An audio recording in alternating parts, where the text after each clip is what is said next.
Dışişleri Bakanı Emine Çolak, Katar'daki resmi temasları çerçevesinde bugün de Katar Eğitim ve Yükseköğrenim Bakanı Muhammed Abdülvahat Ali Al Hammadi ile görüşme gerçekleştirdi. Bakan Çolak, Katar Eğitim Bakanlığı'nda yer alan görüşmede yaptığı konuşmada ülkemizdeki yükseköğrenim sektörü hakkında kapsamlı bilgiler verdi.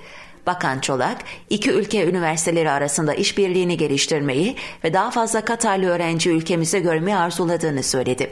Kuzey Kıbrıs üniversitelerinin uluslararası standartlarda eğitim, öğretim verdiğinin ve üniversitelerimizin uluslararası akreditasyonlarının olduğunun altını çizen Dışişleri Bakanı Emine Çolak, Katar'dan gelen öğrencilerin eğitimi açısından ülkemizin ideal bir ortam sunduğunu söyledi.